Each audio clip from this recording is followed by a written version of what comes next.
ఆదికాండము మొదటి అధ్యాయం తెరుద్దాం. ఆదికాండము మొదటి అధ్యాయము 26వ వచనం నుంచి కొద్ది మాటలు చూద్దాం. తర్వాత మరొక లేఖన భాగం చూద్దాం. దేవుడు మన స్వరూపమందు మన పోలిక చొప్పున చేయదము. వారు సముద్రపు చేపలను, ఆకాశ పక్షులను, పశువులను, సమస్త భూమి మీద ప్రాకు ప్రతి జంతువును ఏలుదురుగాక అని పలికెను. దేవుడు తన స్వరూపమందు నన్ను సృజించెను. దేవుని స్వరూపమందు వాని సృజించెను. స్త్రీని గాను పురుషుని గాను వాని సృజించెను.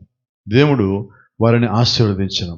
ఎట్లనగా, మీరు ఫలించి అభివృద్ధి పొంది విస్తరించి భూమిని నిండించి దాన్ని లోపరుచుకోండి. సముద్రపు చేపలను, ఆకాశ పక్షులను, భూమి మీద ప్రాకు ప్రతి జీవిని ఏలుడని దేవుడు వారితో చెప్పాను. ఆమేన్. అలాగే ప్రకటన గ్రంథము 2వ అధ్యాయము 17వ వచనం చూద్దాం మనం.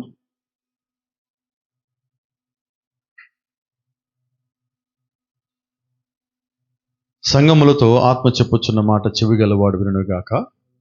జయించువానికి మరుగై ఉన్న మన్నాను భుజింపనెత్తును, మరియు అతనికి తెల్ల రాతినెత్తును. ఆ రాతి మీద చెక్కబడిన ఒక కొత్త పేరుండును. పొందిన వానికే గాని అది మరి ఎవరికినూ తెలియదు. ఆమేన్. అలాగే 3వ అధ్యాయము 21వ వచనం ప్రకటన గ్రంథము. నేను జయించి నా తండ్రితో కూడా ఆయన సింహాసనం ముందు కూర్చుండి ఉన్న ప్రకారము జయించు వానిని నాతో కూడా నా సింహాసనం ముందు కూర్చుండనిచ్చేదను. ఆమేన్. ప్రార్థన చేసుకుందాం. సకల ఆశీర్వాదాలకు కారణభూతులకు మా ప్రియ పరలోకపు దేవా, ఈ ఉదయకాలం మరొకసారి ప్రభా నీ యొక్క సన్నిధిలో ఎదుగుతున్న తరలించటకు, ప్రార్థన చేయటకు మీరు మాకు ఇచ్చిన గొప్ప ధన్యకరమైన సమయాన్ని బట్టి వందనాలు తెలియజేస్తున్నామయ్యా. నీ వాక్యాన్ని మేము సమీపిస్తుండగా మా హృదయాలు నీకు లోబర్చుకుంటకు మాకు సహాయం దయచేయండి. మా ఆలోచనలు నీకు అప్పచెప్పుకుంటకు మాకు సహాయం దయచేయండి. వ్యర్థమైనది లోక సంబంధి మా నుంచి పూర్తిగా తీసివేయమని మా అందరి మీద మీకు సంపూర్ణ అధికారం ఇస్తుండగా ప్రభా మా హృదయాలను పూర్తిగా సంధించి ఏది మేలైనదో, ఏది అవసరం ఉన్నదో, ఏది మీ చిత్తమో అది మాత్రమే మాకు అనుగ్రహించమని, అటు విధంగా మా హృదయాలను, ఆలోచనలను, మనసులు తిప్పమని ప్రభువైన యేసుక్రీస్తు నీ ఉన్నతమైన నామములో ప్రార్థన చేసి అడిగి వేడుకుంటూ ఉన్నాము. ఆమేన్. God bless you. దయచేసి కూర్చుందాం. Praise the Lord. మరి ప్రభు చిత్తమైతే ఒక అంశము మరి నా మనసులో ఉన్నది, తరచుగా కొంతకాలం నుంచి మాట్లాడాలని ఆశపడతా ఉన్నాను. అది హౌ టు ఓవర్కమ్, జయించుట ఎలాగా. ఇది ప్రతి ఒక్కరికి జీవితంలో ఇది అవసరమై ఉన్నది. ఇది ఏజ్తో సంబంధం లేకుండా, మనం చేసే పనితో సంబంధం లేకుండా ప్రతి ఒక్కరికి మన జీవితంలో అవసరమైన సంగతి ఇది. How to overcome. అయితే మనం జయించే వాటిల్లో రకాలు ఉన్నాయి. దేనికి నేను ఈ జయిస్తున్నాను, జయించాలి అనే పదాన్ని వాడాలో కూడా మనకు తెలియాలి. నేను కొద్దిమంది అంటారు, నేను నిద్ర జయించాను, ఆకలి జయించాను. ఈ పదము జయించాలన్న పదం వాడటానికి కొన్ని సందర్భాల్లో మనం వాడాలి. లోకరీతిగా మనం ఉపయోగించే వాటికి దీన్ని మనం వాడటానికి ఈ దేవుడి పదాన్ని మనకి ఇవ్వాలి. చూడండి, ఒక వర్తమానం ఇలాగున్నది, దాచబడిన జీవితం అనే వర్తమానం, జీవమన్న వర్తమానంలో you said I overcome smoking. కొద్దిమంది అంటారు, నేను పొగ తాగటం జయించానండి, సిగరెట్లు జయించానండి, నేను దాటి వచ్చానని అంటారు. అయితే ఇక్కడ ప్రాఫిట్ స్పష్టంగా అంటున్నాడు, that eight what he is talking about. ఇక్కడ జయించటం అనే దాని గురించి దేవుడు మాట్లాడుతున్నప్పుడు నేను పొగ తాగటం జయించాను అనే సంగతి గురించి దేవుడు మాట్లాడుతున్నా. ఎందుకంటే పొగ తాగటం ఒకటి, ఈ మందు తాగటము, మానేయటం, ఇవన్నీ ఏంటంటే దేవుని దృష్టిలో చాలా చిన్న సంగతి, చాలా చిన్నవి. దానికి అంత పెద్ద పదాన్ని వాస్తవానికి వెళ్ళాడు. ఇంకా జాగ్రత్తగా మాట్లాడితే that ain't what is talking about, there is a whole lot more goes to Christianity beside not smoking cigarettes or smoking whisky. ఈ మందు తాగటం అనేది, సిగరెట్ తాగడం దానికన్నా చాలా పెద్దవి ఉన్నాయి మనం ఇంకా జయించాల్సినవి. వాటికి మనం ఆ పదం వాడాలి, దాన్ని జయించడానికి మనం సిద్ధపడాలి. కాబట్టి జయించడం అనేది చిన్న చిన్న సంగతుల గురించి కాదు. అందుకని అంటున్నాడు, జయించిన వాడు నేను నా తండ్రి సింహాసనం మీద కూర్చుంటున్నట్లుగా వాడు కూడా నా సింహాసనం మీద ఉంటాడు. ఇప్పుడు నేను ఏదో ఒకటి మానేయటం వల్ల నేను ఆ సింహాసనం మీదకి పోనండి. ఒక చిన్న సంగతి వదిలిపెట్టడం వల్ల ఆ సింహాసనం మీద ఆయనతో పాటు వెళ్ళి పక్కన కూర్చునే అర్హత కలిగి ఉండను. ఇంకా చాలా ఉన్నాయి. అక్కడ మాట చూడండి, a whole lot more goes to Christianity. వీటికన్నా ఇంకా ఎక్కువ చాలా ఉన్నాయి, వాటిని నేను జయించాలి. ఆ జయించటం ఎలాగో దేవుడు నాకు వాక్యంలోంచి నేర్పిస్తున్నాడు, ఆయన విశ్వాసంలోంచి నేర్పిస్తున్నాడు, ప్రార్థనలో దేవుడు నాకు ఆయన నేర్పిస్తున్నాడు. ఈ గడి వర్తమానం నాకు పంపించింది దేనికంటే నేను ఏటిని జయించాలో దేవుడు నాకు తెలియజేయటాను. అయితే కొన్ని మనలో ఉండిపోయినాయి, మనం జయించేస్తాను అనుకుంటున్నప్పటికీ అవి మన నుంచి ఇంకా బయటికి పోలా. అవి కూడా బయటికి పోవటానికే దేవుడు మనకు వర్తమానం ఇచ్చాడు. ఆయన మనతో మాట్లాడే కారణం ఏంటి? దేవుడు మాట్లాడిన ప్రతిసారి మనం దేన్నో ఒకదాన్ని జయించేవారుగా ఉంటాం. ప్రతి బలహీనత మనలోంచి బయటికి వెళ్ళాల్సిందే. అయితే అన్ని బలహీనతలు ఒకేసారి పోవు. ఒక్కొక్కటి నువ్వు దాటుకుంటూ రావాలి. కొన్నిసార్లు నువ్వు వెంటనే దాటగలవు. ఇది తప్పు అనగానే నో అంటావు నువ్వు మొదటే. కొన్ని ఏం చేస్తాము, తప్పు అన్నప్పటికీ కామ్గా ఉంటాము. కొన్నింటికి తప్పు అన్నప్పటికీ సరేలే ప్రస్తుతానికి చూద్దామంటాం. ఇలాగ మనమే కొన్నిసార్లు కొన్ని సందర్భాల్లో ఆ తప్పుని కానీ పాపాన్ని కానీ జయించగలిగి ఉన్నప్పటికీ, దాన్ని దాటగలిగి ఉన్నప్పటికీ, దాన్ని తోసివేయగలటానికి అవకాశం ఉన్నప్పటికీ, ప్రత్యామ్నాయాలు ఉన్నప్పటికీ కూడా మనంతట మనమే దాన్ని సర్దిపుచ్చుకుంటా ఉన్నాం. మన భాషలో మాట్లాడితే, వర్తమాన భాష బైబిల్ భాషలో మాట్లాడితే రాజీ పడటం అంట. రాజీ పడటం. ఇక ఇలాగే ఉండాలి, ఇక నాకు తప్పదులే అని అనుకుంటాం. చూసావా, నువ్వు జయించగలిగి ఉండి కూడా నువ్వు దాన్ని ఎప్పుడైతే అలా ఉన్నావో దాని అర్థము రాజీ పట్టం. రాజీ పట్టాన్ని బైబిల్లో ఇంకొక మాట ఉన్నది. నువ్వు చల్లగా ఉండని మేలు, వెచ్చగా ఉండని మేలు. నువ్వు చల్లగానే ఉండక వెచ్చగా ఉండక ఎలాగున్నావు? రాజీ పడున్నావు. రాజీ పట్టం అంటే అదండి. నువ్వు ఉంటే వేడిగానే ఉండాలా, ఉంటే చల్లగానే ఉండాలా. మనం రెండు కొద్దిసేపు ఇది కొద్దిసేపు అది ఉంటే వల్ల ఏమవుతున్నామంటే మనము మన విలువను కోల్పోతున్నాం. ఇలా మాట్లాడుకున్నాం. ఇప్పుడు ఈ నులివెచ్చగా ఉన్న నీటి గురించి మాట్లాడుతున్నా. నులివెచ్చగా ఉన్న నీరు దేనికి ఉపయోగం? చల్లగా పడితే ఒక రకమైన ఉపయోగం, వేడిగా ఇంకో రకమైన ఉపయోగం. ఈ రెండింటి మధ్యలో ఉండటం వల్ల ఇటు చల్లగానే లేదు, వేడిగానే లేదు. అంటే ఆ రెండు ప్రయోజనాలకి ఇది పనికి రాకుండా పోయినది. చాలా సందర్భాల్లో మన వ్యక్తిగతమైన జీవితం కూడా, మన సాక్ష్యము కూడా, మన యొక్క ఆత్మీయమైన జీవితం కూడా ఇలాగ ఉంటుంది. పూర్తిగా మనం వాక్యంలో ఉండక, పూర్తిగా మనం లోకంలో ఉండక, ఒక్కాలిటు పెట్టడం వల్ల అనేక సందర్భాల్లో మనము జయించగలిగి, చూడండి, జయించలేని వ్యక్తి గురించి నేను మాట్లాడాలా, జయించగలిగి నువ్వు జయించలేకపోతా ఉన్నప్పుడు లోకం దృష్టి ఎలాగున్నది? క్రైస్తవులు అని పేరే కానీ వాళ్ళ లోపల క్రైస్తవ్యం లేదు. క్రైస్తవం లేదంటే అర్థం ఏంటో తెలుసా? క్రీస్తు లేడని అర్థం. ఈరోజు క్రీస్తు లేకుండా మనం చర్చిలో, ఎంత పెద్ద చర్చిలో ఉన్నా, ఎంత మంచి పాస్టర్ గారి దగ్గర ఉన్నా, ప్రవక్తల దగ్గరే ఉన్నా కూడా ఉపయోగం లేదు. బైబిల్లో మనం చూసాం, గెహజీ ఎక్కడున్నాడు? ఎలీషా దగ్గర పరిచయం చేసేవాడే, కానీ ఏమయ్యాడు? దేవుడు లేడు లోపల. మరి ఆశ్చర్యం కదా? అంత గొప్ప ప్రవక్త పక్కన ఉన్నప్పటికీ దేవుడు లోపల లేకపోవటం అనేది. కాబట్టి నేను ఈ చర్చికి వెళ్ళి, ఆ చర్చికి వెళ్ళి, ఆ పాస్టర్ గారు, ఈ పాస్టర్ గారు, అవి ఎప్పుడు కూడా ఆ పేర్లు, ఆ ప్రభావాలు పనిచేయవండి. పనిచేసేది జీవం గల దేవుని వాక్యము, ఆయన యొక్క కృప. ఈ రెండే మన మీద పనిచేస్తాయి. కాబట్టి అవి మన దగ్గర జాగ్రత్తగా ఉన్నాయా లేదా మనం చెక్ చేసుకోవాలి.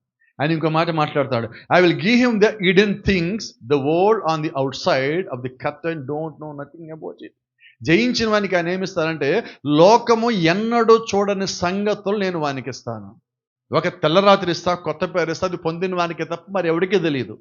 అంటే దేవుడు నువ్వు జయించాక నువ్వు ఎక్కడికి వస్తావో, నువ్వు ఏం చేస్తావో, నీకు ఏమిస్తాడో దేవుడు ముందుగా ఆలోచన కలిగి ఉన్నాడు. దాన్నే మనం రెండు పదాలు వాడతాం. ఒకటి ప్రవచనం అంటాం, రెండు వాగ్దానం అంటాం. ఇప్పుడు దేవుడు ఏం చేసినా ఒక వాగ్దానం ఇచ్చాడు, నిన్ను నా పక్కన కూర్చోబెట్టుకుంటా. అయితే కండిషన్ పెట్టాడు. ఏంటో కండిషను? నిన్ను నా పక్కన కూర్చోబెట్టుకుంటా, అయితే నువ్వు జయించి రావాలి, జయించాలి. ఆశ్చర్యం ఏంటి తెలుసా? నేను జయిస్తానని చెప్పటల్లా, నీవు జయించాలి. నువ్వు జయించి వస్తే నేను జయించిన ప్రకారము, నేను జయించి వచ్చిన ప్రకారము, నేను నా తండ్రి సింహాసనం ఎలా కూర్చున్నానో నీవు కూడా జయించి వస్తే నీవు నా సింహాసనం మీద కూర్చుంటావు. ఇక్కడ చూడండి, అన్నీ అవి దాన్ని ఏమంటామంటే సింగులర్ ప్లూరల్ అంటాం. ఏకవచనం, బహువచనం. నీవు నీవు నీవు అని మాట్లాడుతున్నాడు దేవుడు. ఇక్కడ వర్తమానికుడు నీవు అని మాట్లాడుతున్నాడు. వాక్యము నీవు అని మాట్లాడుతుంది. అంటే ఈ వర్తమానం ఏంటంటే ఇది పర్సనల్ వర్తమానం, వ్యక్తిగత వర్తమానము. ఇది సంఘముతో మాట్లాడే వర్తమానం కాదు, వ్యక్తిగతంగా మనతో మాట్లాడే వర్తమానం అయి ఉన్నది. నా జీవితం నేను సరి చేసుకోవాలి, మనము సరి చేసుకోవటం అనేది లేదండి. అక్కడ నేను సరి చేసుకోవటం అయి ఉన్నది. ఒక కుటుంబం ఎప్పుడు సరిచేయబడదు. కుటుంబంలో ఒక వ్యక్తి సరిచేయబడతాడు, ఆ వ్యక్తి నుంచి ఇంకో వ్యక్తి సరిచేయబడతాడు, ఒక్కొక్కరు సరిచేయబడాల్సిందే. అందరూ ఒకేసారి ఎప్పుడు ఆలోచనలు మార్చుకోలేరండి. అయితే దేవుడు ముందు ఒకరితో మాట్లాడతాడు, ఆ ఒక్కడి నుంచి మిగతా వాళ్ళందరూ దేవుడు పట్టుకొని తీరుతాడు. దేవుడు నామానికి మహిమ కలుగును గాక. పాత్రల గురించి మాట్లాడతాడు అంటున్నాడు, so they eat Manna but they don't know about this. వాళ్ళు మన్నా తిన్నప్పటికీ వారికి కూడా ఈ సంగతి ఏంటో తెలియదు. ఆయన అంటున్నాడు, దాచబడిన మన్నా మీకు ఇస్తా అన్నాడు. దాచబడిన మన్నా. ఇలా మాట్లాడుకుందాం. ఐగుప్తు నుంచి వారి కనానుకు వచ్చేటప్పుడు వారు చేసిన భోజనం ఏంటి? మరి మన్నా తిని ఎందుకు మరణించారు? అక్కడ ఏంటంటే వాళ్ళకి ఆకలి, భూ సంబంధమైన ఆకలి ఉన్నది. ఆ ఆకలి తీర్చుకోవటానికి దేవదూతలు దీన్ని ఆహారం దేవుడు వారికి ఇచ్చిన దాని విలువ వాళ్ళకి తెలియక, ఆ విలువైన వాళ్ళు తీసుకుంటున్నప్పటికీ వాళ్ళు ఆలోచనలు అనేవి మారక వారు తిరిగి మరణానికి చేరుకున్నారు. అయితే ఈరోజు దేవుడు కొత్త నిబంధనలో ఒక మాట అంటున్నాడు, వారు మన్నా తిన్న మరణించారు, అయితే మీరు నా శరీరము తిని నా రక్తము తాగితే మీరు మరణాన్ని జయిస్తారు. ఇప్పుడు జయించడానికి ఆయన ఒక మార్గం చెప్తున్నాడు. ఏంటి ఆ మార్గము? లోక సంబంధమైన మన్నా చెప్పట్ల, ఆయన ఆత్మ సంబంధమైన మన్నా గురించి మాట్లాడుతున్నారు, వాక్యపు మన్నా గురించి మాట్లాడుతున్నాడు, మర్మయుక్తమైన సంగతి గురించి మాట్లాడుతున్నాడు. ఇది లోకం ఎరుగదు, అయితే మీరు ఎరుగుతారు. ఆయన జ్ఞానులకు వివేకులకు మరుగుపరిచి పసి బాలులకి బయలుపరిచాను అంటున్నాడు. ఎందుకైనా మాట అంటున్నాడు అంటే అది కొద్ది మందికే ఇవ్వబడింది. అందరి కొరకు బైబిల్ రాయలా, అందరి కొరకు వర్తమానం ఇవ్వాలా, అందరి కొరకు ఎత్తబాటు లేదు. కొద్ది మంది కొరకు, పిలువబడిన వారిలోంచి, ఏర్పాటు చేయబడిన వాళ్ళకి, పిలువబడిన వారిలోంచి, నిర్ణయించబడిన వారికి, దేవుడు ఒక ఆలోచనలో ముందుగా ఉన్నవారు ఎవరైతే ఉన్నారో వారి కొరకే దేవుడు ప్రత్యేకమైన వాక్యపు మన్నాన్ని ఇచ్చాడు. ఆయన వర్తమాన మన్నాన్ని ఇచ్చాడు. ప్రతి ఒక్క మర్మాన్ని మనకి బయలుపరచడానికి వెనకాల ఉద్దేశం ఏంటంటే ఇది వీరు నా వారై ఉన్నారు, వీరు నాలోని వారై ఉన్నారు, వీరికి వాక్యం ఇచ్చినప్పుడు, వర్తమానం ఇచ్చినప్పుడు వీరు దీన్ని గ్రహించగలరు, దీనికోసం లోకంతో రాజీ పడకుండా పోరాటం చేయగలరు, జయించగలరు, జయించి నా దగ్గరికి రాగలరని ఆయన ఎన్నికల్లో ఉన్న వారి కొరకు దేవుడు ఈ భూమి మీద వర్తమానం మొత్తం పంచాడు. ఇది ఒకరి కోసం ఇవ్వలేదండి, భూమి మీద ఉన్న వధువు అందరి కొరకు ఇచ్చున్నాడు ఆయన వాక్యాన్ని. ఎందుకని? వధువు దగ్గరికి వాక్యం వస్తే వధువు చేసే పని ఏంటో తెలుసా? ముందు ప్రశ్నించదు, 2 సందేహపడదు, 3వది సిద్ధపడుతుంది, 4వది సిద్ధపాటులో పోరాటం ఉంటుంది. సిద్ధపాటులో పోరాటం లేకపోతే అది జీవితమే కాదు. అంతేనా? మనకందరికీ తెలిసిన భాష మాట్లాడతాను. మనమందరం మొన్న చాలామంది పిల్లలు మార్చ్, ఏప్రిల్ నెలలో ఎగ్జామ్స్ రాశారు. ఈ ఎగ్జామ్స్ రాయటం అంటే ఏంటో తెలుసా? సంవత్సర కాలము నువ్వు నేర్చుకున్న దాని మొత్తాన్ని, సంవత్సర కాలం నువ్వు సిద్ధపడిన దాని యొక్క ఫలితం రావటానికి నువ్వు రాసేదే పరీక్ష. ఈ సంవత్సరం పాటు వాళ్ళ సిద్ధపాటు ఎలాగున్నదని వాళ్ళకు వచ్చే మార్కులు చెప్తాయి. ఆ తర్వాత వాళ్ళ భవిష్యత్తు నిర్ణయించేది అదే మార్కులు. కాబట్టి ఈరోజు నేనేమంటానంటే, నీ సిద్ధపాటు ఎలాగైతే ఉన్నదో మనకు కూడా ఒక పరీక్ష ఉన్నది. తీర్పు, ఎత్తబడిన ఒక పరీక్ష మనం రాయాలి. దానికి తగినట్టుగా మనం ఉంటే, దేనికి తగినట్టుగా మనం ఉంటే దాని లోపల మనం ఉంటాం. నువ్వు తీర్పులోకి పోతావు, ఎత్తబాటులోకి పోతావు అడగట్లేదు, కానీ నా సిద్ధపాటు ఎలాగున్నది? తీర్పు తగినట్టుగా ఉన్నదా? నా సిద్ధపాటు ఎలాగున్నది? ఎత్తబాటు తగినట్టుగా ఉన్నదా? దేనికి తగినట్టుగా ఉంటే నేను దాని లోపల ఉంటాను. నేను సంపూర్ణంగా జయించానా? నిశ్చయంగా ఎత్తబాట్లు ఉండి తీరాల్సిందే. నేను అన్నిటిని జయించి కొన్నిటిని పర్వాలేదులే అని ఉంచి పెంచి పోషించినట్లయితే రాజీ పడినప్పుడు నేను రాజీ పడతానేమో కానీ, సంఘం రాజీ పడుతుందేమో కానీ, కుటుంబం, బంధువులు సైతం రాజీ పడతారేమో కానీ, దేవుడు ఎన్నడూ రాజీ పడడు. ఎందుకంటే మనము రాజీ పడని దేవుణ్ణి కలిగి ఉన్నాం. ఆయన ఒక వాక్యం ఇచ్చాడా, ఒక మాట మాట్లాడా, ఆయన నోట్లోపల నుంచి ఒక మాట బయటికి వచ్చిందా, నిశ్చయంగా ప్రతిసారి దేవుడు ఆ మాటకి లోబడి ఉంటాడు, ఆ మాటకి కట్టుబడి ఉంటాడు, తన వాక్యానికి తానే లోబడి ఉంటాడు. కాబట్టి ఆయనే మాట అంటున్నాడు, మరుగైన మన్నా మీకు ఇస్తా, లోకము సంగతులు ఏవైతే చూడలేదో ఆ సంగతులు మిమ్మల్ని చూడనిస్తా, మీకు ఒక తెల్లరాతనిస్తా, కొత్త పేరునిస్తా, అది పొందిన వానికే కానీ మరి ఎవరికి తెలియదు. నిత్యరాజ్యం గురించి ఆయన మాట్లాడుతున్నాడు, శాశ్వత జీవితం గురించి ఆయన మాట్లాడుతున్నాడు, పాపము లేని జీవితం గురించి ఆయన మాట్లాడుతున్నాడు, మరణము లేని జీవితం గురించి మాట్లాడుతున్నాడు. నీ కొరకు ఎటువంటి జీవాన్ని ఆయన దాచిపెట్టాడో దాని గురించి ఆయన నీతో మాట్లాడుతూ ఉన్నాడు. దేవుని నామానికి మహిమ కలుగును గాక. రెండోది, ఈ పరీక్ష సమయంలో, మనం సిద్ధపాటు కలిగి ఉన్న సమయంలో, మనం పోరాటం చేస్తూ ఉన్న సమయంలో ఒక రకమైన ప్రార్థన ఇది. ఈ ప్రార్థన చూసినప్పుడు చాలా మందికి కరెక్టే కదా భాష గారు, ఈ ప్రార్థనలో తప్పే ఉంది అనిపిస్తుంది. చూడండి, అక్కడ ప్రార్థన ఏమున్నదంటే, ఒకవేళ దేవుడు నాలో ఉన్న దురాత్మను తీసేసినట్లయితే, మందు దాగే సంఘం తీసేసినట్టయితే, జోదమాట తీసేసినట్టయితే, అబద్ధాలను తీసేసినట్టయితే, దొంగతనాన్ని తీసేసినట్టయితే, ప్రభువా అప్పుడు నేను సేవ చేయాలి, నీ సేవ నేను చేస్తా. ఇది ప్రార్థన చేస్తాను. ఈ ప్రార్థన పొరపాటు ఏం లేదు, చూస్తే మొత్తం కరెక్టే. అయితే ఇక్కడ సంగతి ఏంటి? దేవుడికి నువ్వు ప్రార్థన చేస్తున్నావు, మంచిదే. అయితే ఇక్కడున్న వాటిల్లో ఏదైనా నువ్వు పోవాలని నీ దగ్గర నుంచి ప్రయత్నం చేసావా? కానీ ప్రార్థన మాత్రం చేస్తున్నావు. ప్రయత్నము లేని ప్రార్థన ఫలిస్తుందా? వినపడలేదండి నాకు ఎక్కడ కూడా. ప్రయత్నం లేకుండా కాబట్టి ఇక్కడ ఏంటి, ప్రార్థనకి మనం ప్రాధాన్యత ఇచ్చాం, మంచిదే. ప్రార్థనలు అడుగుతున్నాం, మంచిదే. అయితే ఇక్కడ ఒక మంచి సంగతి ఉన్నది. మంచి సంగతి అంటున్నా, ఏంటో తెలుసా? నీ దగ్గర ఏమున్నాయో నీకు తెలిసింది.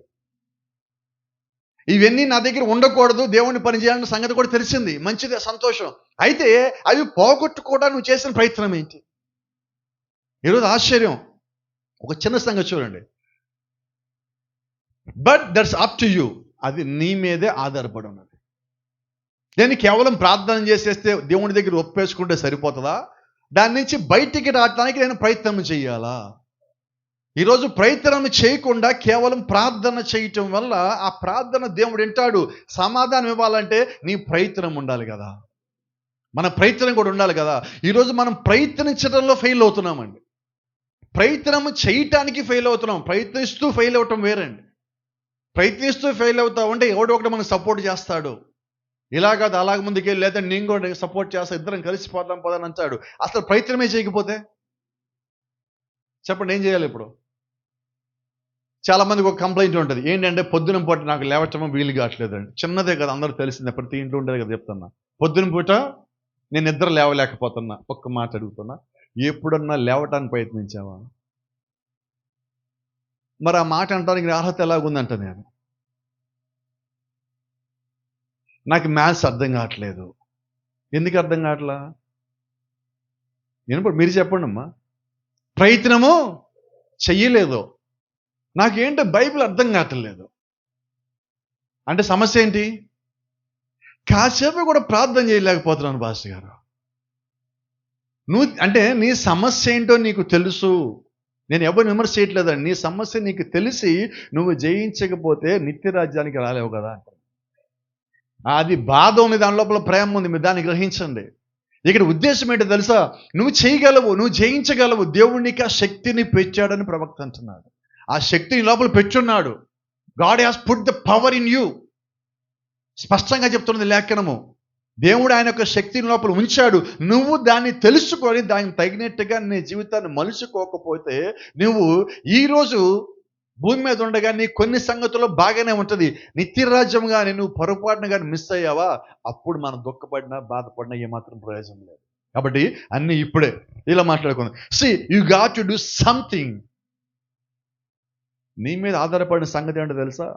నాలో ఈ బలహీనతలు ఉన్నాయని ప్రభా తీసే ప్రభు అడుగుతున్నాం, మంచిదే, కాదంటల్లా. అయితే అవి పోగొట్టుకోవడానికి నువ్వు చేసిన ప్రయత్నం ఎంత?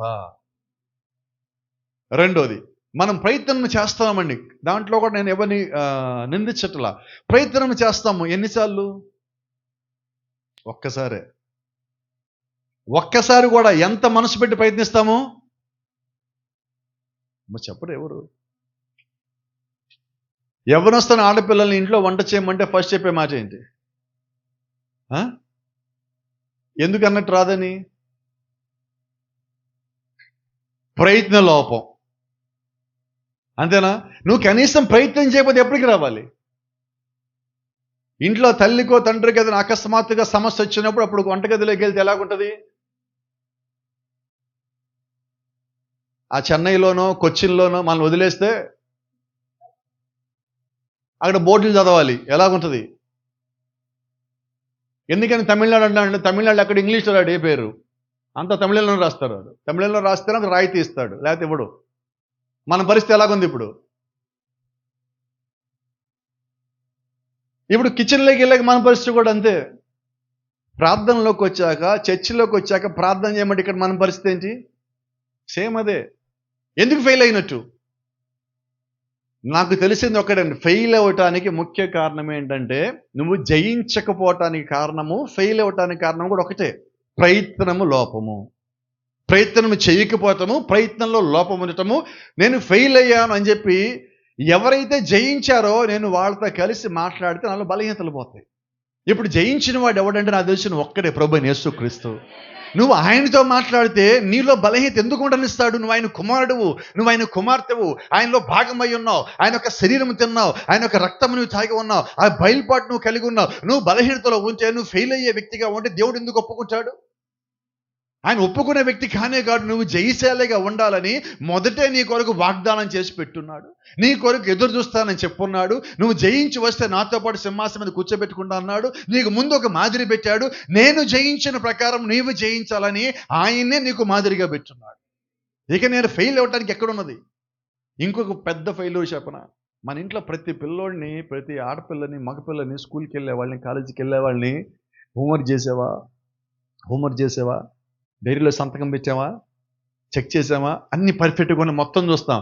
ఎన్నడన్నా బైబిల్ చదివించారు అలాగా? నేను కూడా ఒక డైరీ పెడతానేమో ఇంటి పనికి, హోంవర్క్ ఒక డైరీ పెట్టి డైలీ సంతకాలు తీసుకోవాలి పేరెంట్స్ దగ్గర నుంచి. నేను కూడా ఇంటి దగ్గర చదివించారా, ఇది అప్పచెప్పాలా, ఇది రాయాలా. ఆదివారం మీ దగ్గర రాగానే ఎస్తేర్ పాత్ర రాయింది, ఈరోజు రూతు పాత్ర రాయండి అని చెప్పనా? ఎందుకని అలా చేయట్లేదంటే, అలా చేసే చర్చలో నాకు తెలుసు, నేను చూసి వచ్చాను కూడా, వర్తమానంలోని బయట కూడా కాదు. ఎందుకని నాకు ఈ బాధ భారం అంటే, ఆత్మీయత అనేది పుస్తకాల్లోంచి రాదు, తల్లిదండ్రుల్లోంచో పాస్టర్ గారిలోంచి ఆత్మీయత అనేది రాదు.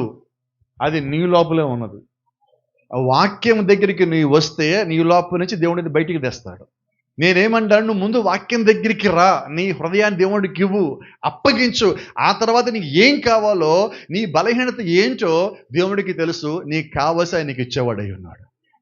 దేవుని నామానికి మహిమ. అక్కడ మాట చూడండి, they that overcome shall inherit all things. జయించిన వాడు సమస్తాన్ని స్వాధీనపరుచుకుంటాడు. Not only one thing is said, inherit all things, సమస్తాన్ని పొందుకుంటాడు. జయించడం అంటే ఇప్పుడు అర్థమైనదా? ఏదో ఒకదాన్ని జయించడం కాదండి, సమస్తాన్ని జయించడం. అప్పుడు నువ్వు సమస్తాన్ని పొందుకుంటావు. దేవుడు ఒక మార్గం అక్కడ పెట్టాడు. ఆ మార్గంలో నువ్వు వస్తే నువ్వు జయించగలవంటున్నాం. ఈరోజు మనం ఎందుకు ఫెయిల్ అయ్యామంటే, నిర్ణయం తీసుకోవడంలో ఫస్ట్ ఫెయిల్, తీసుకున్న నిర్ణయాన్ని కట్టుబడి ఉండటంలో రెండో ఫెయిల్.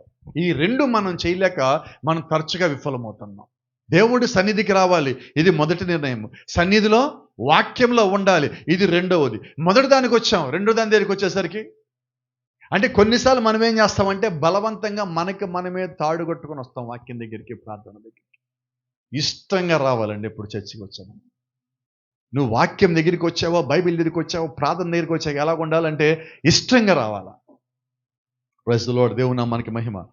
ఇక్కడ ఒక మాట ఉంది, she has made herself ready. Bible చెప్తాను, ప్రకటన 19లో ఒక మాట ఉన్నది, ఆమె తనను తాను సిద్ధపరుచుకున్నది. ఎవరు సిద్ధపరుచుకున్నారు? ఆమె తనని తాను.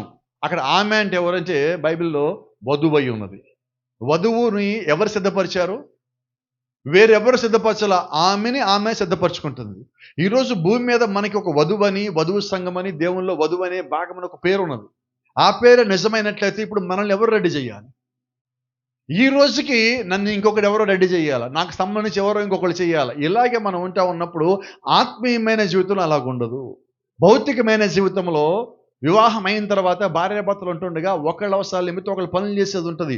అయితే మన ఆత్మీయమైన జీవితంలో నీ పని నువ్వే చేయాలి, నీ ప్రార్థన నువ్వే కలిగి ఉండాలి, నీ విశ్వాసం నువ్వు కలిగి ఉండాలి. ఇంటిల్లి పాది అవిశ్వాసంలో ఉన్న నీ విశ్వాసం ఇంకా ఎక్కువ ఉండాలి తప్పితే విశ్వాసం తగ్గటానికి వీల్లేదు. కారణం ఏంటి? అంతమంది అవిశ్వాసాల మధ్యలో దేవుడు నిన్ను ఉంచాడంటే నిన్ను ఇంకా బలంగా దేవుడు వాడుకొని పోతున్నాడు, నిన్ను సాక్షిగా దేవుడు నిలబెట్టబోతా ఉన్నాడు. కాబట్టి నువ్వు ఇంకా ఎక్కువ ప్రార్థన చేయి. ఎటువంటి ప్రార్థన? నేను ఇంకా జయించాలి ప్రభువా, ఇంకా దగ్గరికి రావాలి ప్రభువా, నన్ను చూసి వాడు ఆకర్షించబడాలి ప్రభువా, నేను వారిని దగ్గర తీసుకురావడానికి ఒక పనిముట్టుగా, ఒక సాధనంగా ఉపయోగపడాలి ప్రభువా అని చెప్పి నువ్వు ఇంకా దేవుడి దగ్గరికి వచ్చి ప్రార్థన చేయవలసింది. ఈరోజు మన పనదే దేవుడికి నమ్మకమైన ప్రార్థన చేసేవారిగా మనం ఉండాలి, నమ్మకమైన యథార్థమైన పని చేసేవారిగా ఉండాలి. ఈరోజు మనం ఆశించేదంతా ఎలా ఉందంటే, దేవుడే మనకి కష్టం వచ్చింది కాబట్టి దేవుడే వస్తాడు, దేవుడే చేసేస్తాడు, దేవుడే మొత్తం చేసుకుంటాడు. దీనికి వచ్చిన ఉదాహరణ చెప్తా ఉన్నాడు. See, God could not push us through a little pipe, pull us out on the other end, and then saying, blessed be that overcome. దీనికి మాట ఏంటంటే, ఒక పైప్ లాంటి దాంట్లో దేవుడు ఇటు పక్క నుంచి మనం నెట్టి అవతల పక్కకు ఆయనే వెళ్ళి బయటికి లాగి చప్పట్లు కొట్టి నువ్వు జయించావు. ఇప్పుడు చెప్పండి, మన ఇంట్లో చిన్నపిల్లలు ఉన్నప్పుడు మనం ఏం చేస్తామంటే వాళ్ళు ఏం చేసినా అప్రిషియేట్ చేయడం ముందు చప్పట్లు కొడతాం. ఒకవేళ నువ్వు ఇలాగ అనుకుంటా ఉన్నావని నేను అంటున్నా, నువ్వు ఇంకా ఆత్మీయమైన జీవితంలో ఎదగలేదు. ఇక్కడ అంటాను చూడండి, you had nothing to overcome. దేవుడు అటు పక్క నుంచి శ్రమల్లో నిన్ను మొదలైనప్పుడు ఉండి ఇటు పక్కన బయటికి తీసుకొచ్చేస్తే నువ్వు జయించింది ఏమీ లేదు, నువ్వు చేసిందంటూ ఏమీ లేదు. మొత్తం దేవుడే చేసినప్పుడు నువ్వు చేసేయాలని ఎలాగంటాడు? అంతేనా? He just push you through. కేవలం దేవుడు నిన్ను అటు నుంచి బయటకు తీసుకొచ్చాడు కాబట్టి నువ్వు అక్కడ జయశాలి కాలేవు. నేను నా సమస్యల్లో దృఢముగా నిలబడాలా? ఫస్ట్ నేను నా ఆనందంలో బలంగానే ఉంటాను, నా సంతోషంలో బలంగానే ఉంటా, నా జేబులు నిండా డబ్బులు ఉన్నప్పుడు బలంగానే ఉంటా, ఒంట్లో ఆరోగ్యం ఉండగానే బాగానే ఉంటా, నా చుట్టూ బంధువులు చేతులు ఉండగానే మొత్తం బాగానే ఉంటా. ఎవరు లేకపోతే, బంధువులు లేకపోతే, జనరల్గా డబ్బులు లేవంటే బంధువులు దూరం అవుతారు. అంతేనా? ఆరోగ్యం బాగలేదంటే కుటుంబంలో వాళ్ళు కొద్దిమంది దూరం అవుతారు. ఆత్మీయమైన జీవితం బాగలేదంటే సంఘంలో వాళ్ళు దూరం అవుతారు. అయితే నేను అంటున్నాను, డబ్బులు నీ దగ్గర లేకపోయినా, ఆరోగ్యం బాగలేకపోయినా, బంధువులు లేకపోయినా, స్నేహితులు లేకపోయినా, ఎవరు లేకపోయినా ఒక్కడు మాత్రం నీకు ఎప్పుడు దూరం అవ్వడు. ఒక్కడు ఎప్పుడు దూరం అవ్వడు. ఆశ్చర్యం ఏంటో తెలుసా? వీళ్ళందరూ ఉండగా ఆయన నీకు దూరంగా కనిపిస్తాడు, వీళ్ళందరూ పోగా ఆయన నీకు పక్కన ఉన్నట్టు కనిపిస్తాడు. ఇదేంటి ఆశ్చర్యం? అంటే మన కన్నులకున్న పొరలు దొరికిపోయినాయి. కోపడకండి ఈ మాట నన్ను దయచేసి. బంధువులు అనేది ఒక పొర, కేవలం పొర. అది నీకు నిజమైన బంధువు అంటే యేసుక్రీస్తు. ఎందుకంటే బైబిల్ చెప్తుంది, ఆయన నిన్ను విడిపించడానికి నీకు రక్త సంబంధియకు బంధువై ఉన్నాడు. నీకు విమోచకుడు ఉండాలంటే రక్త సంబంధి కావాలి. ఇప్పుడు ఆయన నీకు ఎలాగయ్యాడు? విమోచకుడగు బంధువయ్యాడు, రక్త సంబంధి అయ్యాడు, రక్త మాంసాలు ఒకడయ్యాడు. ఇప్పుడు ఆయనకన్నా నీకు బంధువాడు ఒకటి పేరు చెప్పు. నీ దగ్గర నుంచి ఎన్నడూ ఏమీ ఆశించని వాడు దేవుడు. అంతేనా? ఏమి ఆశించట్లా. మనమైతే దేవుడి నుంచి ఎన్ని ఆశిస్తున్నాం? పొద్దున్న ఆశించింది సాయంత్రానికి ఉంటుంది, ఇంకోటి ఆశిస్తాం, రేపు పొద్దున ఇంకోటి ఆశిస్తున్నాం. దానికి తోడు ఇంకో మాట అంటామండి. ఈ మాట నాకు కొద్దిగింటే కష్టంగా అనిపిస్తుంది, కానీ ఎప్పటి నుంచి చెప్పాలని కోరుకుందాం కానీ చెప్తా ఉన్నా. ఒక మాట వాడతాం, ఆశపడిన ప్రాణాన్ని, మళ్ళీ చెప్పండి. రెండోది, అది ఎప్పుడు వాడుతున్నాము? దుప్పి నీటి వాగుల కొరకు ఆశపడినట్టు. ఒకళ్ళు ఎవరో బిర్యానీ తినాలనుకున్నారు, బిర్యానీ వండుకోవడానికి అవలా, ఎవడో తెచ్చి ఇచ్చాడు. ఇప్పుడు ఏం వాడతాం మనం? ఏంటది? అసలు ఆ వాక్యం ఎక్కడ వాడారు తెలుసా బైబిల్లో? ప్రవక్త వర్తమానం తెలిస్తే నువ్వు ఎన్నడూ ఆ పదం వాడవు. ఒక దుప్పి జంతువులు దాడి చేసినప్పుడు శరీరం మొత్తం గాయాలు పాలైతే రక్తము గారుతా ఉంటే అది నీటి వాగుల కొరకు పరిగెత్తుతుంది. ఎందుకంటే దేవుడు ఆ దుప్పి శరీరంలో అయిన గాయాలకి మెడిసిన్ని ఆ నీటి వాగులో పెట్టాడు. ఇప్పుడు దేనికోసం పరిగెత్తుంది? అది తన ప్రాణాలు కాపాడుకోవడానికి దేవుడిచ్చిన నీటిని, సహజమైన నీరు తాగితే అది బ్రతుకుతుంది. ఇప్పుడు దాని మనసు ఏం వెతుకుతుంది అంటే, గడ్డి రాని దానికి ఆహారం ఎదురొచ్చిన ఆహారం కాదు, నాకు నీరు కావాలి, సెలయేరు కొరకు ఎతుకుతూ ఉంటుంది. కానీ మనం దేనికి వాడాం? ప్రాణాలు కాపాడుకోవటానికి దాన్ని వాడితే, ఇక్కడ మనం దేనికి వాడాం చెప్పండి? అనవసరంగా ఆ చీర కొనుక్కోవాలనుకున్నానండి, అవ్వలేదు. కానీ ఆశపడిన ప్రాణం దేవుడు నా దగ్గరికి వచ్చింది. నీకు నీకు ఇంకా వాక్యం తెలియలే, అసలు నువ్వు పుట్టలేదు, బాధపడద్దు, నువ్వు ఇంకా పుట్టలే అసలుకి.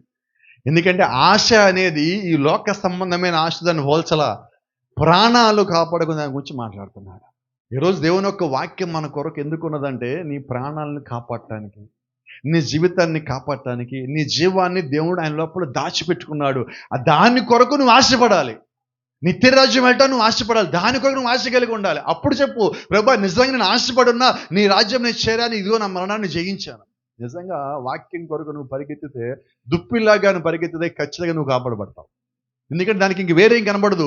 దానికి ఇప్పుడు చూడండి, దుప్పి కొంటే నిండా గాయాలైనవి, బంధువుల దగ్గర అవుతుందా? స్నేహితుల దగ్గర, తెలిసిన వాళ్ళ దగ్గర, కాఫీ షాపులో, టీ షాపులో ఆగదానికి కారణం ఏంటి? ఆగితే చచ్చిపోతుంది, ప్రాణం పోతుంది. కాబట్టి ఏం చేయాలి ఇప్పుడు? మరి మన సంగతి ఏంటి చెప్పండి? మనకి ఆల్రెడీ ఇప్పటికే లోకంలో గాయాలైనవి. అపవాది గాయాలు చేశాడు, శోధనలు పెట్టాడు, బలహీనతలు పెట్టాడు, బాధలు పెట్టాడు, ఇబ్బందులు పెట్టాడు. ఎంత పడేయాలో, ఎంత తొక్కాలో, ఎన్ని గుంటలు తీయాలో మొత్తం తీసి దాని లోపల పడేసి నువ్వు ఎప్పుడు దేవుణ్ణి పూర్తిగా విడిచిపెట్టి ఎదురు చూస్తున్నాడు. ఇప్పుడు నువ్వు చేయాల్సినట్టు తెలుసా? ఎక్కడున్నా లేచి పరిగెత్తాలి, ఎక్కడున్నా ఆయన వెంబడించాలి, నిజంగా వాక్యం కొరకు ఆశపడాలి, వర్తమానం కొరకు ఆశపడాలి, ఆయన ఎక్కడున్నాడో కనిపెట్టాలి. ఆయన చేరేంత వరకు నీ పరుగు ఆపటానికి వీలే లేదు. ఎందుకంటే ఇది నిజంగా జయించాల్సిన సమయము, నీ శత్రువుని జయించాల్సిన సమయము, నీ ఒంటి గాయాల్ని జయించాల్సిన సమయము. అది రక్తం కారుతానే ఉన్నది. ఒక దినము గడిస్తే మన జీవితంలో ఆయుష్ తరిగిపోతానే ఉన్నది. అయినప్పటికీ నువ్వు వాక్యం కొరకు పరిగెత్తుతానే ఉండాలా. నీ ప్రాణము కాపాడుకోవటానికి నువ్వు ఆయన చేరేదాకా ఎక్కడ నువ్వు ఆగిపోవద్దు, ముందుకు సాగిపోతానే ఉండాలి. ప్రతిసారి మనం ఆగద్దండి, ఎక్కడ ఆగటానికి లేదు. దేవుడిని పిలిచిందే దేవుని రాజ్యం తీసుకుపోవటానికి. ఆ రాజ్యంలోకి వెళ్ళేదాకా ఆత్మీయమైన జీవితంలో, వాక్యపు జీవితంలో నీ ప్రయాణం ఆగద్దు, ఎక్కడ ఆగద్దు. Praise the lord. దేవుని నామానికి మహిమ కలిగినదా. See, he just pushed you through. కేవలం నేను లోపల నుంచి బయటికి నేర్చాడు, నువ్వు అక్కడ ఏమీ చేయలే. రెండోది, నువ్వు జయించాలి అని నిజంగా ఆశపడితే నీకు మాట చెప్తాను. నిజంగా జయించాలనుకుంటే, see, but you have got to make a decisions for yourself and for myself. No way. We show our faith and respect to God. నువ్వు నిర్ణయాలు తీసుకునేటప్పుడు, నేను నిర్ణయాలు తీసుకునేటప్పుడు, మనం తీసుకునే నిర్ణయాలు ఏవైతే ఉన్నాయో ఆ నిర్ణయాలు తీసుకునేటప్పుడు మనము దేవుని పట్ల విశ్వాసం కలిగి ఉండాలి, దేవుణ్ణి గౌరవించే విధంగా నిర్ణయాలు తీసుకోవాలి. నిజమేనా కదా? Praise the lord. రెండు మాటలు మాట్లాడదాం అనుకుంటాను ఇక్కడ నేను. I just want to soak it little bit. The first thing, మన ఒంటి మీద ధరించుకునే వస్త్రాలు. You have a privilege to choose any dress. నువ్వు ఏ వస్త్రంలో అయినా కొనుక్కోవటానికి, ఎన్నుకోవటానికి అర్హత కలిగి ఉన్నావు. అయితే నువ్వు వాక్యానుసారంగా ఉండాలనుకుంటే మన ఒంటి మీద ధరించే వస్త్రాలు కూడా వాక్యానికి లోబడినవి అయి ఉండాలి. నిజమేనా కదా? ఎందుకని? నేను వస్త్రాలు ధరించి ఉండగా నన్ను ఇతరులు చూసేటప్పుడు ఒక చెడ్డ చూపు చూడకుండా ఉండే విధంగా నా ఒంటి మీద వస్త్రాలు ఉండాలి. ఎందుకని? బైబిల్ చెప్తా ఉన్నది, ఒక వ్యక్తి నువ్వు మోహపు చూపుతో చూసినప్పుడు నువ్వు అక్కడే వ్యభిచారం చేశావు. అంటే అటువంటి వస్త్రధారణ నేను కలిగి ఉండకూడదు. ఇప్పుడు నేను నిర్ణయం తీసుకోవాలి, వస్త్రాలు కొనుక్కోవాలి. అయితే ఎలాంటి వస్త్రాలు కొనుక్కోవాలి? వాక్యానికి తగినట్టుగా. నన్ను ఎవడు చెడుగా చూడకూడదు, అంతేనా? అయితే మన వస్త్రాలు బయట అమ్మేయని ఎలాగున్నాయి? ఇప్పుడు మన వస్త్రాలు ధరిస్తే మన అందరూ చూడాలి అన్నట్టుగా వాళ్ళు వస్త్రాలు చేస్తున్నారు. అయితే వస్త్రధారణ అసలు ఎందుకు ఇచ్చాడు దేవుడు అంటే, ఈ పాపపు శరీరము ఇతరులకి కనబడకుండా ఉండే నిమిత్తం దేవుడు వస్త్రాలు ఇచ్చాడు.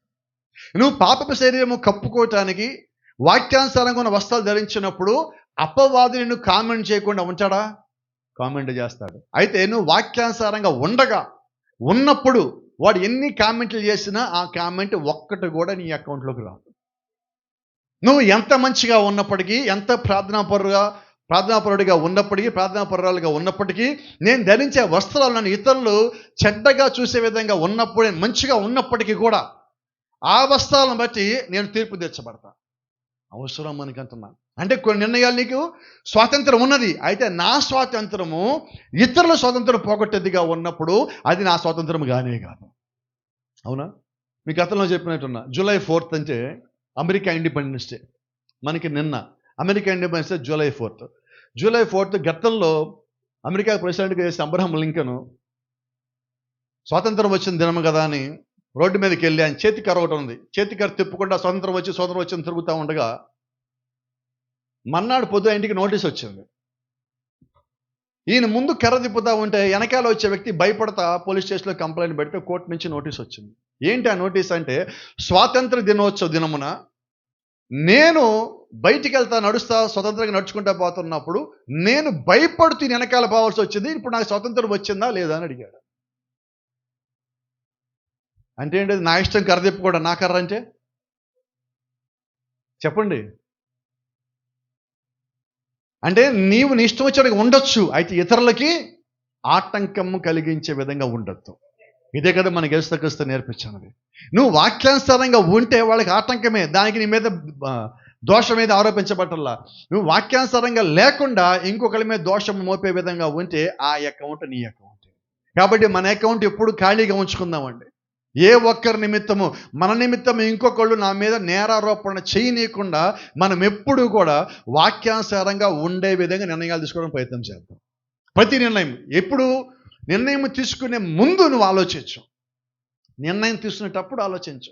నిర్ణయం తీసుకున్నాక నేను మొట్టమొదటి చేయాల్సిన పని అంటే తెలుసా? I have to put my decision before the word of God.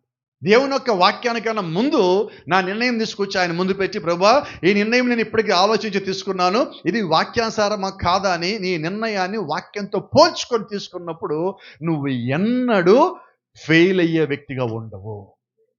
నువ్వు జయశాలిగా ఉండాలంటే మొట్టమొదటి కారణం ఏంటో తెలుసా?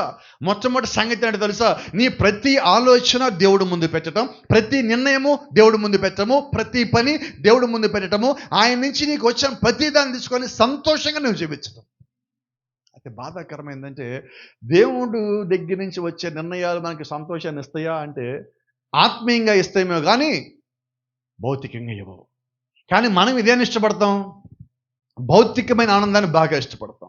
చిన్న మాట చెప్తాను, చర్చికి వచ్చేటప్పుడు మన ముఖంలో గ్లో ఉంటుందా ఉండదా? యథార్థంగా మాట్లాడదాం. ఉంటుందా ఉండదా? ఉండదు. మన కోరిక ఎవరైనా కొత్త బట్టలు కొనుక్కొచ్చి తీసుకొచ్చి ఇచ్చినప్పుడు సర్ప్రైజ్గా ఇస్తే వావ్ ఇదేంటిది? దేవుడు ఒక వాక్యం వినగానే ఏమనాలి అసలు మనం? కానీ మనం అప్పుడే నోరు తెరవం. ఇప్పుడు నిజంగా నేనంటే నీకు అంత ఇష్టం లేదు అసలు, ఎంత ప్రేమ గుర్తుపెట్టుకో, నాకు అవసరం ఎక్కడి నుంచో తీసుకొచ్చావు. మరి వాక్యం ఎక్కడి నుంచి వచ్చింది? వినపడలేదు. పరలోకం నుంచి వచ్చిన దానికేమో విలువ లేదు.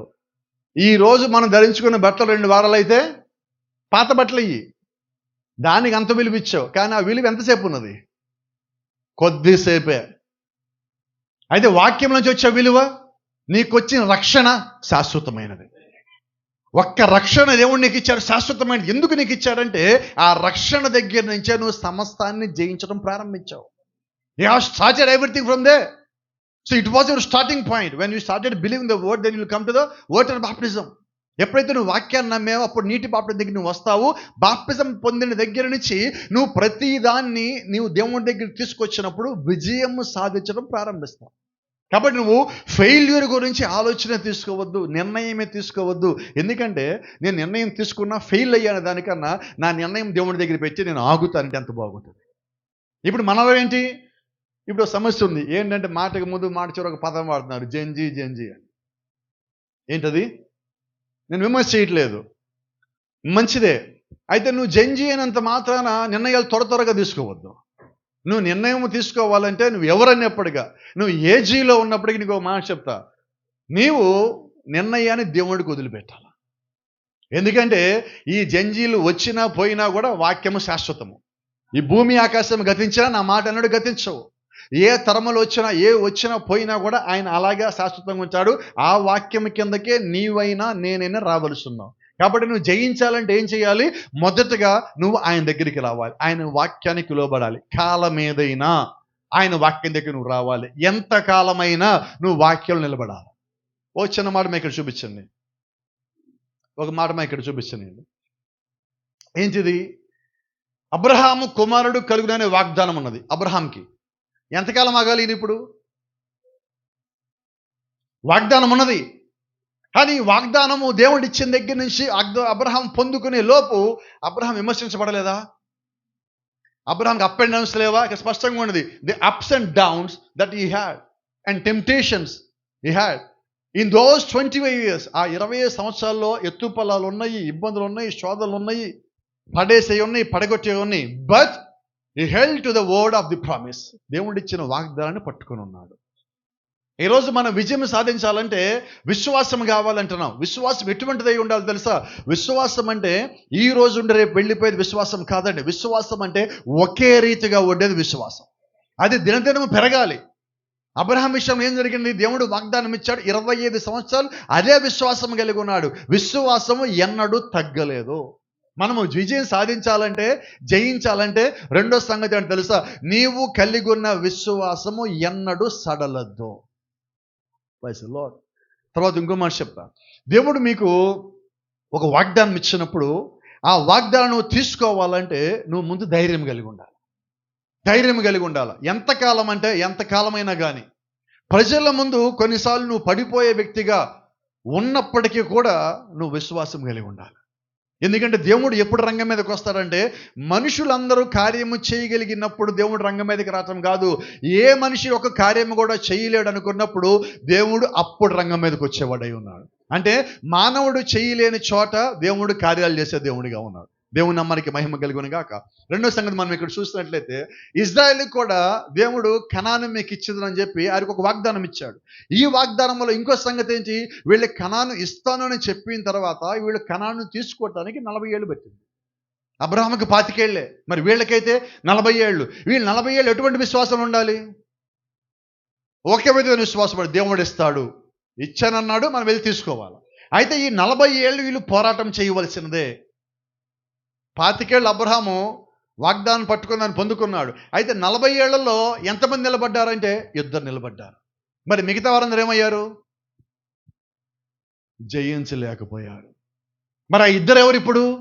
జయించిన వారు. ఎలా వాళ్ళు జయించారంటే ఒకటే చూడండి, but they must fight for it. వారు దాని కొరకు పోరాటము చేయవలసి ఉన్నది. నువ్వు పోరాటము చేయకుండా విజయం సాధించలేవు. ధైర్యం కలిగి లేకుండా నువ్వు విజయం సాధించలేవు. నువ్వు శత్రువు ఎంత అన్నది ఎప్పుడు చూడొద్దు, నీలో దేవుడు ఎంత శక్తి ఇచ్చాడో చూడు. నీకు ఇచ్చిన వాగ్దానము నిజమైందా కాదనో చూడు.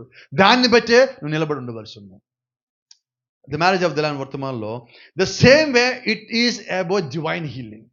దైవికమైన స్వస్థత కూడా అటువంటి దానికి సంబంధించింది. దేవుడు నిన్ను స్వస్థపరుస్తాడు అన్న తర్వాత ఎంతకాలం అని దేవుడు చెప్పాలా? స్వస్థపరుస్తానన్నాడు. నా విశ్వాసం ఏం చేయాలి? దేవుడు నన్ను స్వస్థపరిచేవాడిగానే ఉంటాడు.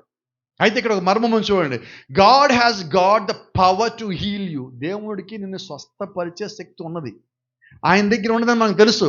అయితే దేవుడు నాకు ఇస్తాడని, ఆయన ఇచ్చాడని నేను పొందుకుంటానని నమ్మకం కూడా నాకు ఉండాలి. నేను దానికోసం ఏం చేయాలి? కొద్దిమంది అంటారు, నీకేంటి ఈ సమస్య వచ్చింది, నువ్వు క్రిస్టియన్ కదా, వర్తమాన విశ్వాసి కదా, నీకేంటి ఈ సమస్య వచ్చింది, శరీరంలో ఈ బాధ వచ్చింది, ఆ బాధ వచ్చింది ఏంటి? ఎగతాళి ఉంటుంది. ఆ ఎగతాళి మధ్యలో నువ్వు విశ్వాసం కలిగి ఉండాలి. అందరూ ఆరాధన చేస్తా ఉంటే నువ్వు కూడా ఆమెనంటూ వేరు. అందరు వ్యతిరేకిస్తా ఉంటే వాళ్ళ మధ్య నిలబడి ఇదిగో దేవుడు నా పక్షం ఉన్నాడంటూ వేరు. ఈ రెండింటికి తేడా ఉండదండి. మన క్రైస్తవ జీవితం అంటే ప్రతిరోజు కూడా సవాలుతో కూడుకున్నదే. ప్రతి చోట ప్రతి పూట సవాలుతో కూడుకున్నదే. You have got the courage to accept it. దేవుడు నన్ను స్వస్థపరుస్తాడన్న ధైర్యం కూడా నీకు ఉండాలి.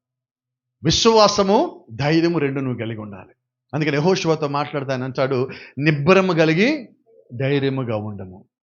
రాత్రి కూడా మాట్లాడతా ఒబేదెదోము గురించి మాట్లాడుతూ ఉన్నాము. రాత్రి ఒబేదెదోము ఇంటి ముందుకు వచ్చాక అందరూ చూస్తూ ఉండగానే ఉజ్జా చేయబెట్టి దాన్ని పట్టుకోబోతా ఉండి మందసం పడిపోతుంటే కాలి బూడిదైపోయాడు. దావీదే భయపడి మందసం వదిలిపెట్టి వెళ్ళిపోయాడు. సహస్రాధిపతులు మొత్తం భయపడి వెళ్ళిపోయాడు.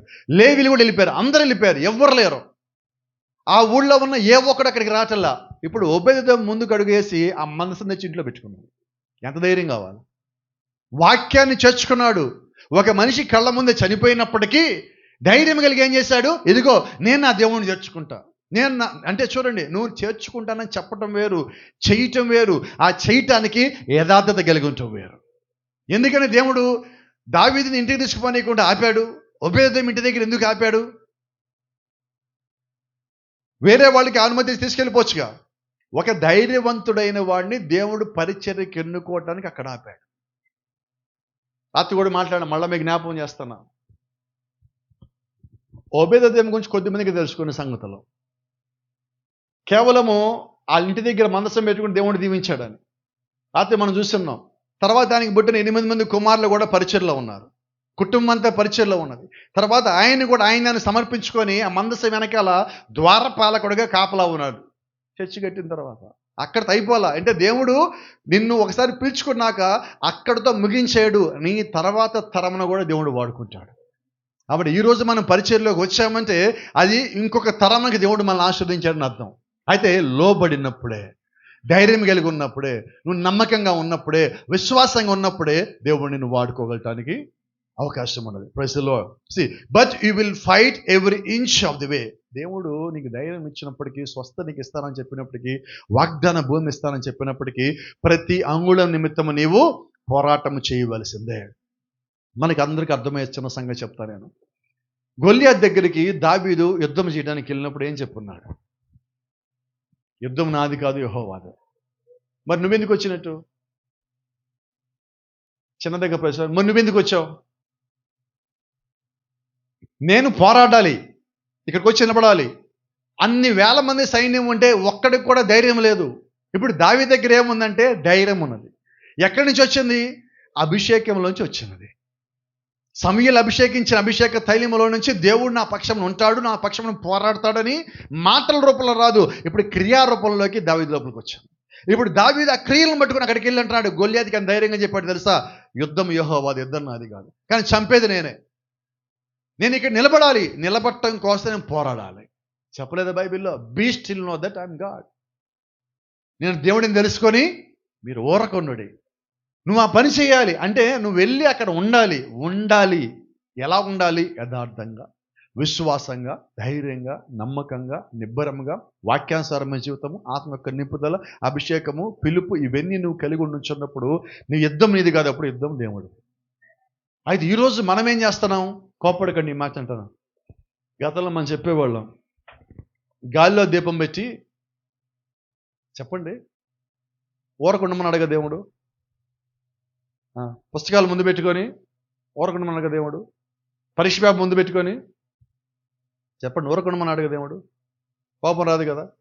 ఖాళీ అన్నంగిని కూడా ముందు పెట్టుకోండి, అప్పుడు కూడా ఏమనాలి అంటాం. అప్పుడు దానికి నువ్వే వండుకుంటావు, పరిగెత్తుతావు, వంట చేసుకుంటావు, పెట్టుకుంటావు, తింటావు, దానికి మాత్రము నువ్వే చేసుకుంటావు అంటావు. కానీ మిగతా వాటికి ఆ ప్రభు ఊరకుండమన్నాడుగా.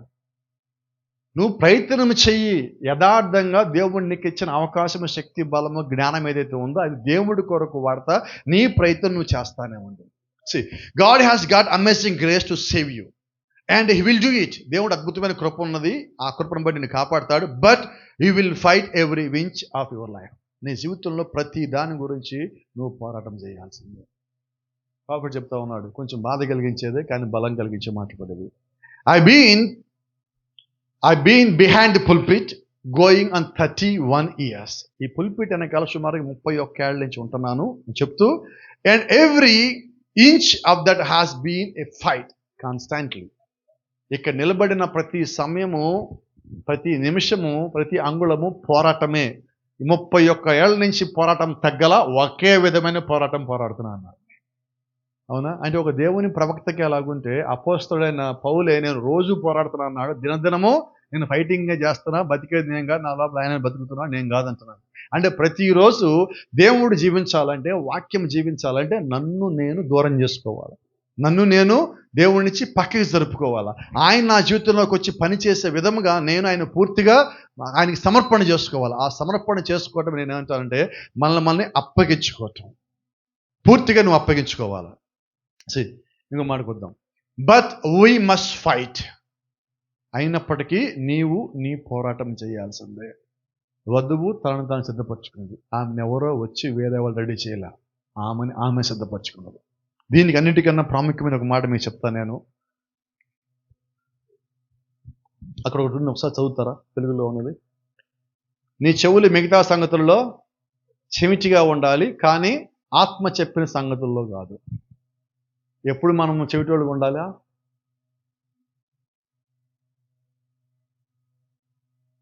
మనమైతే ఎప్పుడు ఉంటున్నాం? మన ఇంట్లో వాళ్ళు ఎప్పుడైనా దేవుడి సంగతులు చెప్తే మనం ఎలాగుంటాం? అప్పుడు మనం చెవిటోళ్ళు అవుతున్నాం. మనం ఏదైనా చేస్తున్నప్పుడు వాళ్ళు వాక్యానుసారంగా అది కాదు, మన భాషకి ఎలా చెప్పారు అలా చెప్పారు, వర్తమానం ఎలాగుందంటే అప్పుడు వాళ్ళు ఏం చేస్తున్నారు తెలుసా? చెవిటోళ్ళుగా ఉంటున్నారు. కానీ ఎప్పుడు మనం చెవిటోళ్ళుగా ఉండాలా? Complete opposite. అపవాది ఏం చేయడండి? ఆపోజిట్ చేసి వదిలిపెడతాడు అంతా. ఏం చేయడాడు? దేవుడు వద్దన్నది చేయమంటాడు, చేయమంది వద్దంటాడు. ఈ రెండో చేస్తాడు. మనం దేనికి లోపడుతున్నాం? కొన్నిసార్లు అది, కొన్నిసార్లు ఇది. అన్ని ఇదే అంటల్లా, అన్ని అదే అంటల్లా. మన సమయానికి సందర్భానికి తగినట్టుగా నాకు ఏది నచ్చిందో, ఏది నాకు బాగుండదో అది తీసుకుంటున్నాం. We are choosing apart from following everything of God. దేవుడు చెప్పిన ప్రతి సంగతిని వెంబడిస్తానికి బదులుగా ఆ వాటిల్లో మనము ఎంపిక చేసుకుని వెంబడిస్తున్నాం. నేనంటారా, దేవుడు నీకు ఇచ్చిన వాటిలో ఎంపిక చేయొద్దు, అన్నీ తీసుకో. అపవాది నీకు ఏదైనా ఇస్తే దాంట్లో నుంచి ఇది దేవుడిదా కాదా అని నువ్వు సెలెక్ట్ చేసుకోవాలి అక్కడ. అయితే మనం అక్కడే మనీ తీసుకుంటున్నాం, ఇక్కడేమో సెలెక్ట్ చేసుకుంటున్నాం. కాబట్టి నేనేమంటానంటే కొన్ని సంగతుల్లో నువ్వు దూరంగా ఉండాలి. బైబిల్లో ఒక మాట చూడండి, అక్కడ ఎఫెసీయులకు రాసిన పత్రిక 4:27 అపవాదికి చోటు ఇవ్వకుడు. ఏంటన్నమాట? అపవాదికి రైట్. ఇప్పుడు అపవాదికి చోటు ఇవ్వాలంటే ఒకవేళ ఎక్కడ ఇవ్వాలి? ఇంట్లోనా? కాదు. చెప్పండి, ఎక్కడ? పుస్తకాల్లోనా? డబ్బులు పెట్టే పర్సులోనా? ఎక్కడ? నీలోనే ఇవ్వాలా? వాక్యం ఏమంటుంది ఇప్పుడు? అపవాదికి చోటు ఇవ్వకండి. ఎక్కడ ఇవ్వద్దు? రెండో మాట చూద్దాం, యాకోబు పత్రిక 4:7.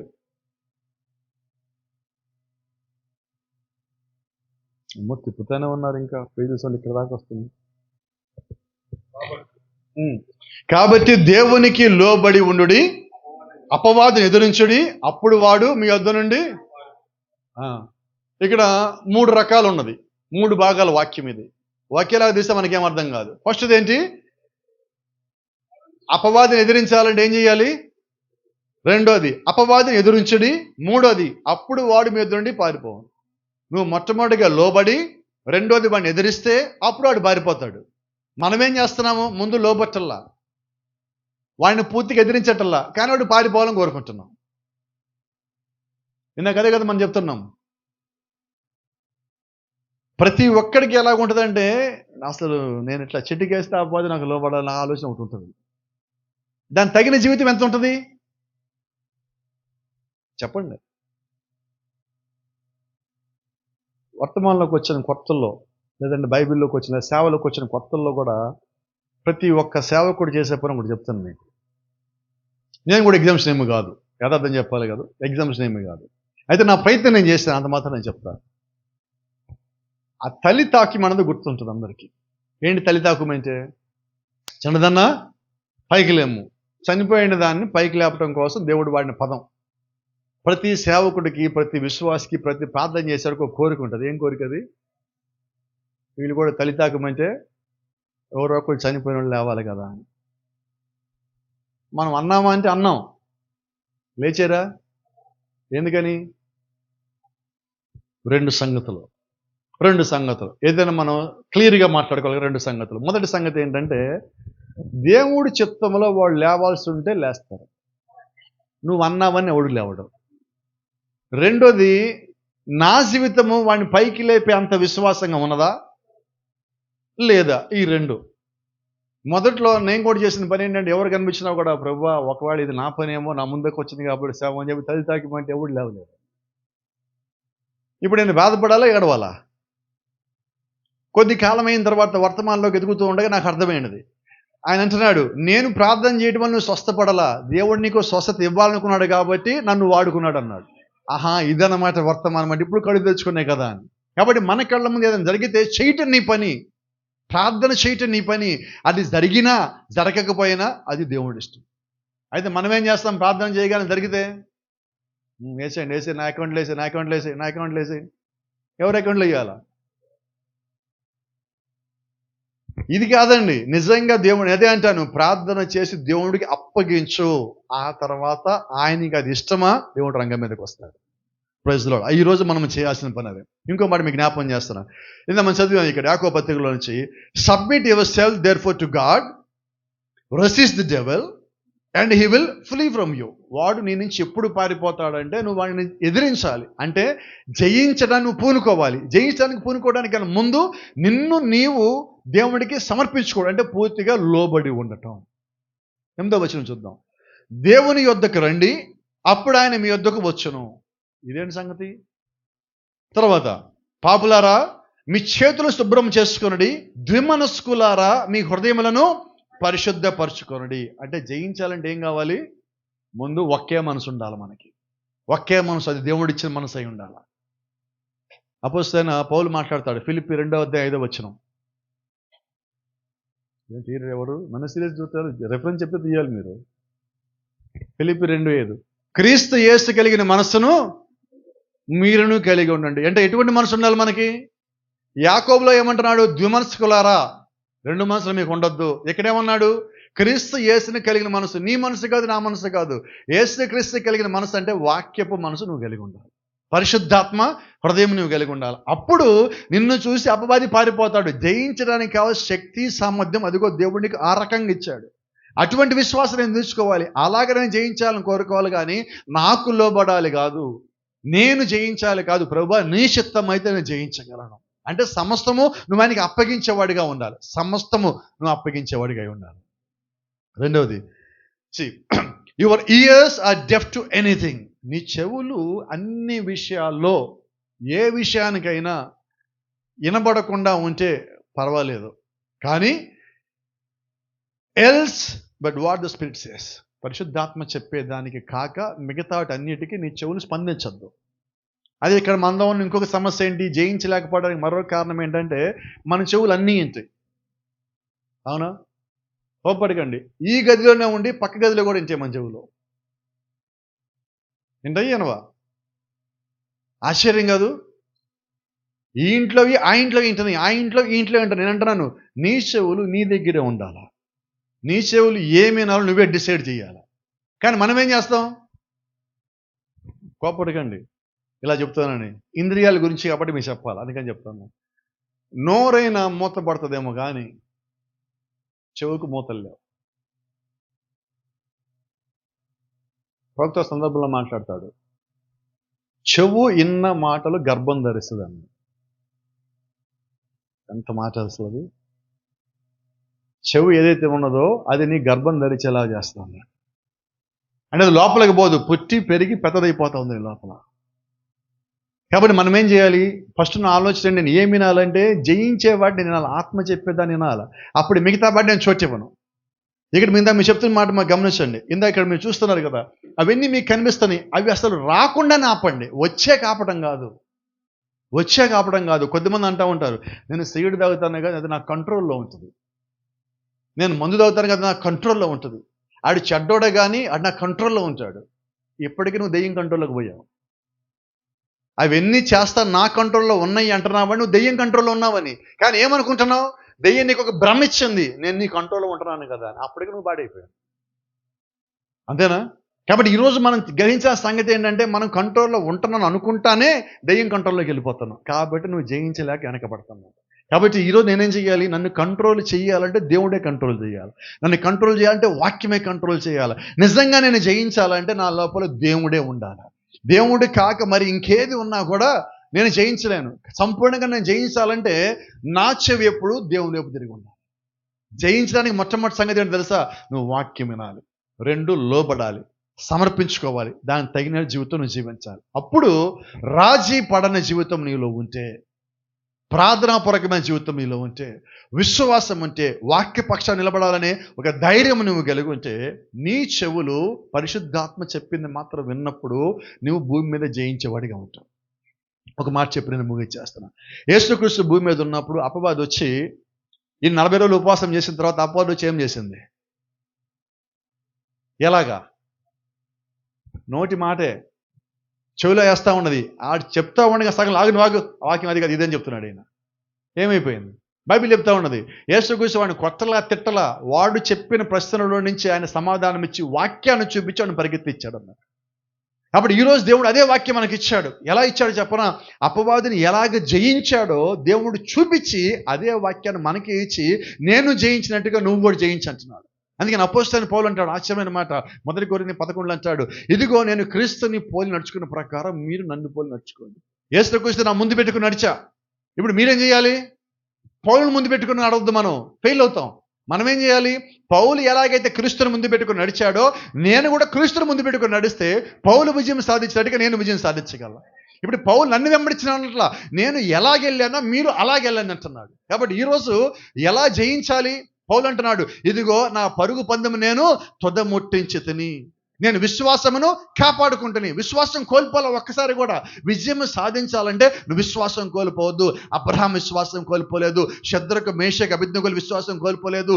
దానియేలు సింహాల గుహలో పడినా విశ్వాసం ఎన్నడూ కోల్పోలేదు. పౌలు విశ్వాసం కోల్పోలేదు. దానేంటి, యోహాన్ని పడేసిన ద్వీపం ఉన్నది, పద్మాస్ ద్వీపంలో యోహాన్ని పడేసినప్పటికి కూడా యోహాన్ ఎన్నడూ ఒక్కసారి విశ్వాసం కోల్పోలా. పేతురుని జైలు వేసిన ఒక్కసారి కూడా విశ్వాసం కోల్పోలా. ఈ రోజు దేవుడు మనల్ని కూడా మన చుట్టూ విశ్వాసం లేనివి ఉంచే వాటి మధ్యలో పడేసినప్పుడు దేవుడు ఏం ఆశిస్తాడంటే వీళ్ళు కూడా విశ్వాసాన్ని కాపాడుకుంటారు, వీళ్ళు పరుగు పొందాన్ని తుదముట్టిస్తారు, విశ్వాసం కాపాడుకుంటారు. ఒక దినము జయించి వీళ్ళు నా దగ్గరికి వస్తారు. నేను ఎలాగ వచ్చి ఇక్కడ కూర్చున్నానో వీరందరూ కూడా వచ్చి నాతో పాటు ఉంటారు కదా, వీరందరూ జయశాలుగా ఉంటారు కదా అని దేవుడు ముందుగానే నీ కొరకు నా కొరకు నిర్ణయం తీసుకొని ఒక తీర్మానం చేసి ఒక ప్రవచనం ఇచ్చి వాగ్దానం ఇచ్చి ఆయన కనిపెడతా ఉన్నాడు. కాబట్టి ఈరోజు జయించాలంటే అలసత్వం దగ్గర రానిద్దు, బద్ధకం దగ్గర రానిద్దు, చెప్పుడు మాటలు మన చెవిలో పడనిద్దు, వాక్యంది కాక మరేది నువ్వు వినటానికి ఇష్టపడద్దు. నువ్వు జయించేవాడిగా నువ్వు ఎప్పుడు ఉండాలి. God bless you. దేవుడు మిమ్మల్ని దీవించును గాక. షలోమ్.